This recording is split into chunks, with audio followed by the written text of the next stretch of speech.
last time we read chapter 10, and we got all the way to chapter 11, verse 4. We examined that the last quarter of the book of Daniel, those last 3 chapters, even though there are chapter divisions there, that section can be seen as a full, complete, continuous story. It's not 3 separate stories. It's one big story told across the span of 3 different chapters. A lot of people view chapter 10 as sort of the prologue, chapter 11 as the meat and potatoes, and then chapter 12 is kind of the conclusion. So we'll be in chapter 11 today. Chapter 11 contains the main portion of the interpretation of a vision that Daniel received on the banks of the Tigris. So last time we got all the way to chapter 11, verse 4, and verse 4 briefly describes the rise and the fall of that historical figure that we remember as Alexander the Great. So we'll pick back up in verse 5. Verses 5 through 35 focus on centuries of conflict between 2 of the kingdoms that were split once Alexander the Great died. So the amazing thing about chapter 11, I was sharing this with somebody earlier, Bible teachers say this is there are more prophecies contained in this one chapter than in any other chapter in the Bible. In this chapter alone, there are some 135 prophecies. Now, we're not going to go through every single one of them today. I have studied for the last few weeks. There are some people who talk for 15 minutes on this chapter. There are some people who have multiple hours of content. And it is truly an amazing chapter. While we're not going to get super in the weeds, we're going to do an overview. We're going to see the prophecy that Daniel received and that was proven true over the centuries. So we won't get super in-depth, but we're going to see some of the historical events that unfolded. So that's where we'll be at today. Let's go ahead and pray, and then we'll get started. Dear Heavenly Father, I thank you for the opportunity once again to step back into the book of Daniel, to have our faith renewed and strengthened by your word, by your prophecy that proves true each and every time. I pray, Lord, that these words today would be edifying for us, that we would learn something from them about you, about your love for us, about your faithfulness. And I pray that these words that I speak today would not be of myself, that they would not be self-edifying, but they would be for your glory and for your honor on this day. We pray all of this in Jesus' name. Amen. All right. So let's go ahead and lay the framework here, or the foundation rather, in chapter 11, verse 4. We read this last time, but I want to go ahead and reread that one again. It says, "As soon as he is arisen, and his kingdom shall be broken, and divided toward the 4 winds of heaven, but not to his posterity, nor according to the authority with which he ruled. For his kingdom shall be plucked up, and go to others besides these." So that's talking about Alexander the Great. Alexander the Great conquered the world, and then he died at an early age. He was conquering nations, and then going around, messing around, doing things he wasn't supposed to do, got sick, he had these diseases, and eventually he ended up passing away at an early age. He had no heirs to the throne. He had no children to take over once he passed away. And so his empire was split between 4 generals. And so the balance of our text from verses 5 to 35 are going to focus primarily on the conflict between two of those kingdoms. So you have the kingdom of the north and the kingdom of the south. This is a chapter that has a lot of information. There are 45 verses in this chapter, and it is telling a lot of information, a lot of history. And so what I want to do before I start reading, I want to take just a moment and kind of orient us to the text, kind of give a little bit of background. That way when I start reading, we're not just lost in the sauce. That way we know what's going on somewhat. So when you hear in the text, the king of the south, that refers to the Ptolemaic dynasty they ruled in Egypt, which is south of Israel. So if you imagine a map, you've got Israel right here. Egypt is to the south. That's the southern kingdom and the Ptolemaic dynasty. Then you have the king of the north. That represents the kings that ruled in the area that we know as Syria. So you've got Syria to the north, you've got Egypt to the south, and the northern kingdom was the Seleucid dynasty. Okay? So Israel was caught right smack in the middle. And both of those kingdoms fought in and around and for control of Israel for centuries. Much like today, Israel was caught in the crossfire. Israel was caught in the middle of a more global, worldwide event. I remember when I went to Israel back in 2013, we took an afternoon to go to this place called Megiddo. We more commonly refer to it as Armageddon. It is a very massive valley, and many wars, many battles have been fought there throughout the millennia. Even as recently as 1918, there was a battle fought there, and we believe that there will be a great ultimate battle fought there in the end. But I remember that tour guide telling us that and Israel in and of itself was the crossroads of the ancient world. It was a major trade route between Egypt and the rest of the northern part of that area. It's a strategic passageway. Kingdoms and nations have fought over that land and in that valley for millennia. And I just found it so interesting. What a place for our Savior to be born. We're not done celebrating, but we just got through Christmas and the time that we're celebrating His advent when He came to earth as human, fully God. What a place for Him to come. Not only to be born, but to start His earthly ministry, and then for the gospel to start and spread around the world, and ultimately for a place for world history to culminate. So now that we have some of that background in our minds, let's go ahead and begin reading. I want to read verses 5 through 9. Then the king of the south shall be strong, but one of his princes shall be stronger than he, and shall rule, and his authority shall be great authority. After some years they shall make an alliance, and the daughter of the king of the south shall come to the king of the north to make an agreement, but she shall not retain the strength of her arm, and he and his arm shall not endure, but she shall be given up, and her attendants, he who fathered her and he who supported her in those times. And from a branch of her roots one shall arise in his place. He shall come against the army and enter the fortress of the king of the north, and he shall deal with them and shall prevail. He shall also carry off to Egypt their gods with their metal images and their precious vessels of silver and gold, and for some years he shall refrain from attacking the king of the north. Then the latter shall come into the realm of the king of the south, but shall return to his own land. So, a lot of information there.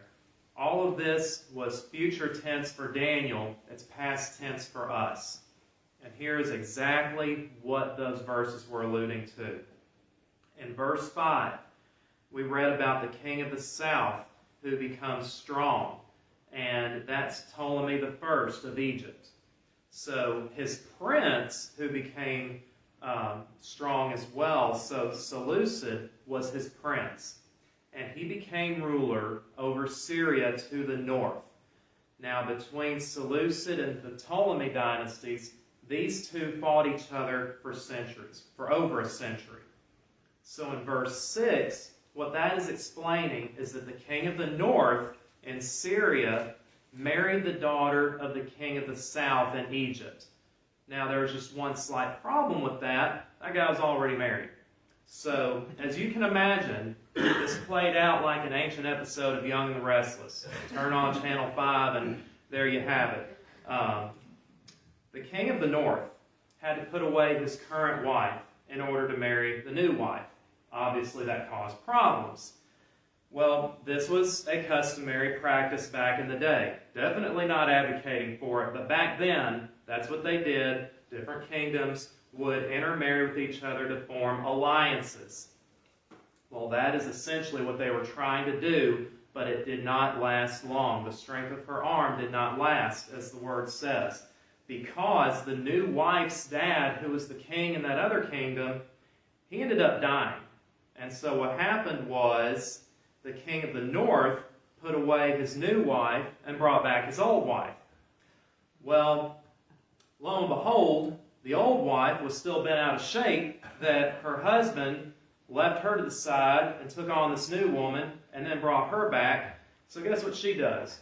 She goes out, gets her husband poisoned, so now he's dead. And then she goes and poisons the wife that he took instead of her and her child and all of her friends. And this all culminates with her putting her own son on the throne.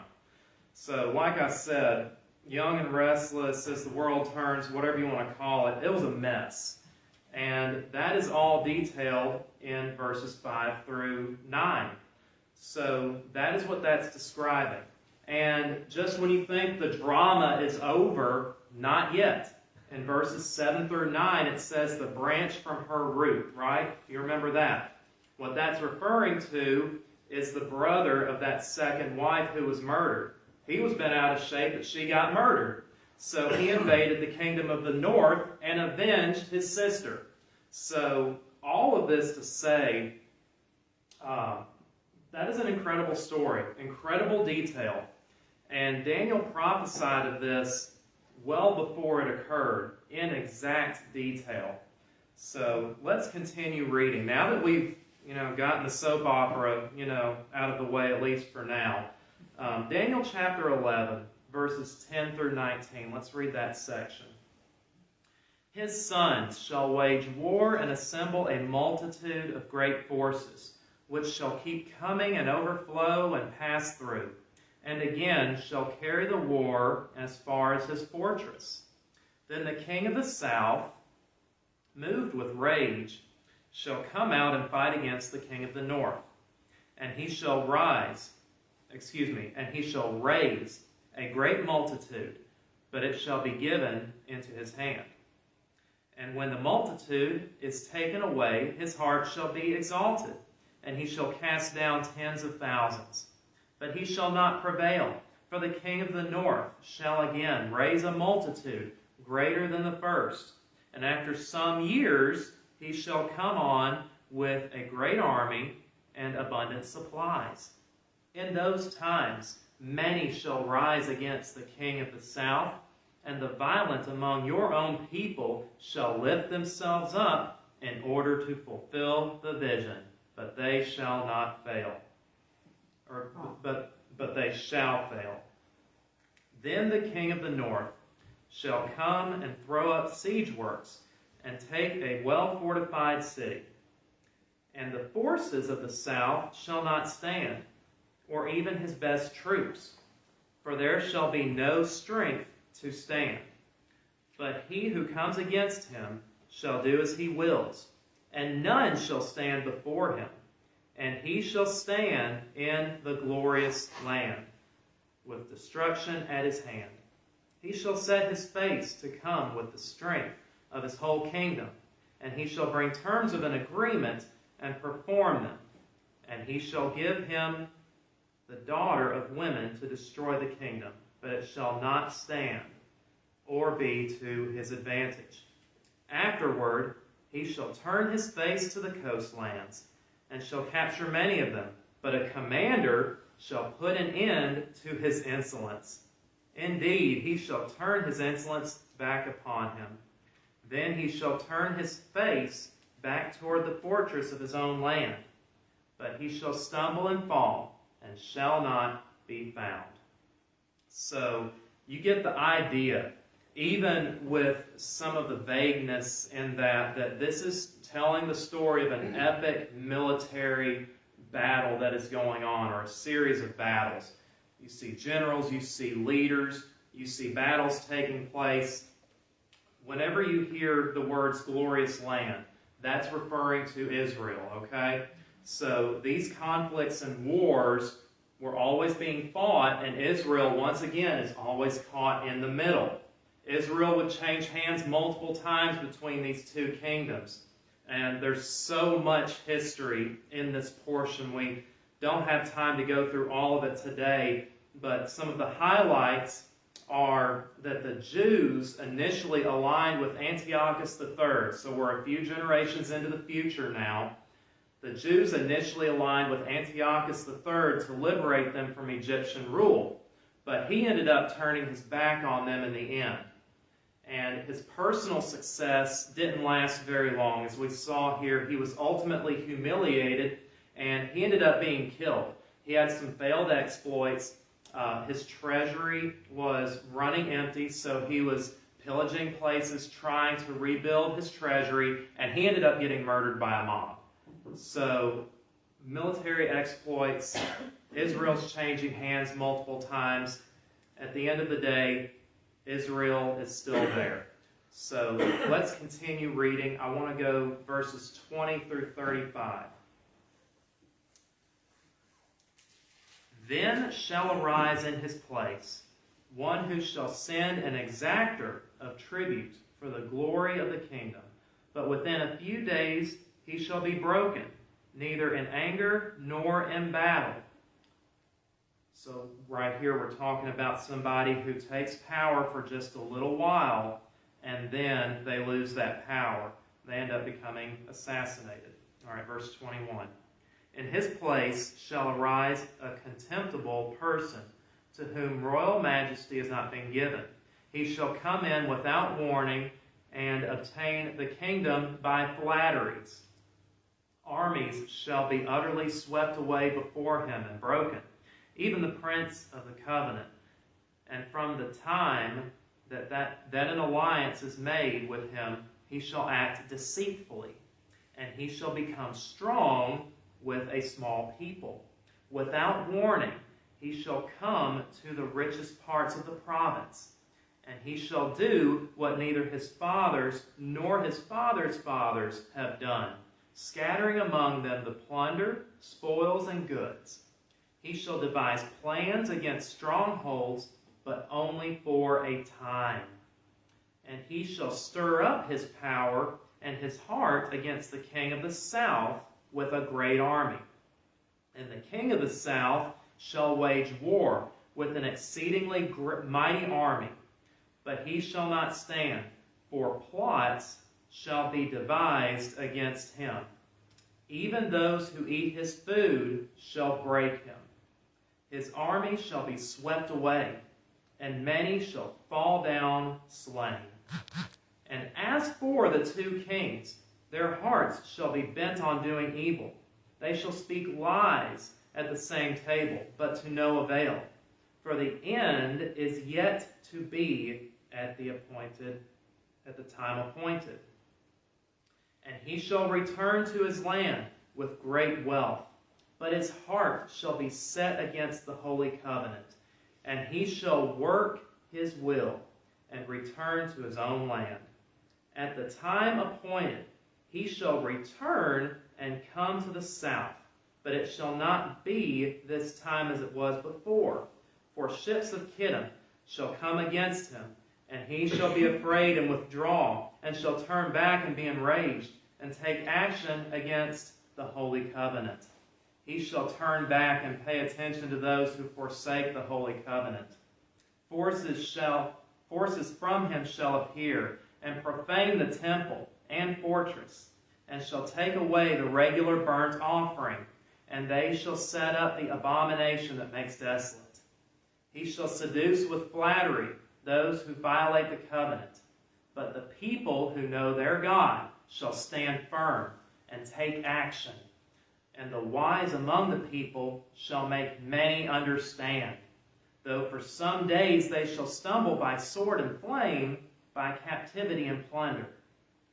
When they stumble, they shall receive a little help, and many shall join themselves to them with flattery. In verse 35, and some of the wise shall stumble, so that they may be refined, purified, and made white until the time of the end, for it still awaits the appointed time. So again, more military conquests, and in addition to that, we get extremely detailed accounts of deceitfulness that happens. So there's this one person in particular that we're focused on in this passage. And we're talking about Antiochus IV. We have talked about him before. If you remember from a few chapters before, this is Antiochus Epiphanes. Now, Epiphanes means illustrious. Long story short, this guy was self-absorbed. He was diabolical. He about thought of himself as a mini-god. And he was all about himself. You remember in the passage where it talks about how he wasn't of royal descent, but he came to power through cunning. He was pulling the strings behind the curtain. He was manipulating politicians. He was getting his way, and that's how he rose to power. Verses 22 through 27 show how Antiochus Epiphanes played that political game, how he got power through deceitful tactics. And then it all ended up catching up with him. He was going around attacking places, waging war, got all the way to the coastline. And then he ended up being defeated by an alliance between Egypt and Rome. So they joined forces and defeated him at the coast. And the story is quite fascinating. He was defeated there at the coast, close to Alexandria. And from what I've read from history, when he was defeated, the Roman army took a stick. They were on the sands of the beach, and they drew a circle around him and said, hey, before you leave this circle, you're going to decide whether you're for us or not. And so Antiochus Epiphanes, being all about himself, this was humiliating. And he was caught between a rock and a hard place. He had no option. He was defeated. He had to accept defeat. And now he was under control of the Romans. And that made him very angry. As we read here, particularly between verses 28 through 35, he took that defeat personal. Now, he went back down south as a subject of Rome and under their authority, but along the way, he decided to vent his anger out on the one easy target that he could find along his way, which was, unfortunately, Israel. Israel became the object of his hatred, the object of all of his anger and frustration. And so this is where we read a very familiar passage. If some of this sounded familiar to you, it's because we read about this a few chapters prior, the desolation of the temple. So this is where he went through into Jerusalem, where he desecrated the temple. This talks about in detail where he would go on to sacrifice a pig on the altar. He plundered the temple. He murdered tens of thousands of Jews in the process, enslaved many more, sold many more. All of this led to that Maccabean revolt that we talked about a few weeks ago, where they ended up taking control of the temple, and then they purified the temple again. They had to go through a process to cleanse the temple because of all the desecration that had happened there. They couldn't do sacrifices anymore until the temple was cleansed. And so that's what happened. And as we read a few weeks ago, that event was memorialized in Jewish history, and they would celebrate the occasion of that temple being rededicated. Jesus celebrated it as the Feast of Dedication. We recognize it more as Hanukkah, but that is what Hanukkah is. It is celebrating the rededication of the temple after that specific event. And so, all of that being said, in the last portion of this chapter, where we're going to read the last 9 verses or so, we're going to switch from past events to future events. So everything in this chapter was future tense for Daniel. Everything we've read up to this point has already happened. And we can point to it in history. Again, I knew y'all didn't want me to go through all 135 specific fulfilled prophecies in this chapter today, but we've gone over just a handful. Like, these are just a select few. And those events have already happened. What we will see now are things that have happened that are going to happen in the future. And some of the things that we read about with Antiochus Epiphanes, they even foreshadow things that will happen in the future. He's a type of Antichrist. And so we'll continue reading. Let's read the last portion of our chapter today, verses 36 through 45. And the king shall do as he wills. He shall exalt himself and magnify himself above every god, and shall speak astonishing things against the God of gods. I'm going to take just a moment to pause right here because I'll lose my place. This is one of the key areas where we see that Antiochus Epiphanes was a type of Antichrist. He wasn't the Antichrist. The Antichrist, as we understand, he's going to put himself above all gods, and especially the one true God. And so Antiochus Epiphanes, while he thought really highly of himself, he still honored and worshipped his pagan gods. This person we're talking about here, there's a shift. He is not submitting to any god whatsoever, pagan or not. He has exalted himself to be God. So let's continue reading. He shall prosper till the indignation is accomplished. For what is decreed shall be done. He shall pay no attention to the gods of his fathers, or to the one beloved by women. He shall not pay attention to any other god, for he shall magnify himself above all. He shall honor the God of fortresses instead of these. A God whom his fathers did not know, he shall not honor with gold and silver, I read that wrong, sorry, let me go back. A God whom his fathers did not know, he shall honor with gold and silver, with precious stones and costly gifts. He shall deal with the strongest fortresses with the help of a foreign god. Those who acknowledge him he shall load with honor. He shall make them rulers over many, and shall divide the land for a price. At the time of the end, the king of the south shall attack him, but the king of the north shall rush upon him like a whirlwind with chariots and horsemen, and with many ships. He shall come into countries, and shall overflow and pass through. He shall come into the glorious land, and tens of thousands shall fall, but these shall be delivered out of his hand, Edom and Moab, and the main part of the Ammonites. He shall stretch out his hand against the countries, and the land of Egypt shall not escape. He shall become ruler of the treasuries of gold and silver, and all the precious things of Egypt. And the Libyans and the Cushites shall follow in his train. But news from the east and the north shall alarm him, and he shall go out with great fury, and destroy and devote many to destruction. And he shall pitch his palatial tents between the sea and the glorious holy mountain. Yet he shall come to his end with none to help him. So this is the end of chapter 11. We get into some apocalyptic information here. And to be perfectly honest with you, I myself do not have my head wrapped around every aspect of eschatology.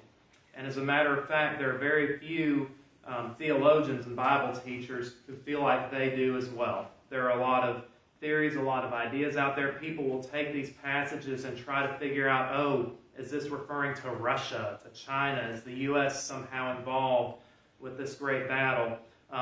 There are some things that seem to make sense, where it's talking about this person being in charge of the treasuries, so there is some sort of global economic aspect there. What I want to take away from this today, however, is that the character of the Antichrist is he's going to be somebody who elevates himself above all gods, including the one true God. He will demand worship for himself. He'll be convincing for a season, but it's all laced with deceit. He's going to be very successful, but ultimately he will fail, and none shall come to help him in the end. The implication here is that the world's armies are all going to meet up in this one geographic location at some point in history, and we believe that's in the area of Armageddon. So there's a lot going on here, especially at the very end. And I want to leave you with some encouragement today. With everything that we have absorbed, and the many things that we know, the many things that we still don't fully know yet. What I would leave with today is a reminder of this. In Romans chapter 8, verse 28, we read, and we take great confidence in the verse that says, we know that for those who love God, all things work together for good, for those who are called according to His purposes. So the same God who revealed the future to Daniel centuries in advance, and for our benefit so we could see those events play out in exact detail, He is the God who is still in charge.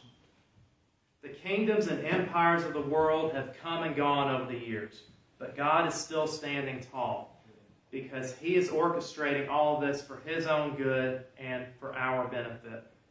Don't be afraid, and don't get hyper-focused on the things that you don't fully have your head wrapped around yet. I know that oftentimes when we get into eschatological things, when we start talking about the end times, it can be a scary or nervous thing. What I would encourage you to do is to be encouraged by what we know has come true at this point. And also, instead of getting super hyper-focused and afraid of the things that may be to come, focus on where you're at right now. Where has God placed you in this season? What are you supposed to be doing right now? I know people who are stockpiling for the end times, who have, canned goods and things because they think they're going to outlast it or whatever.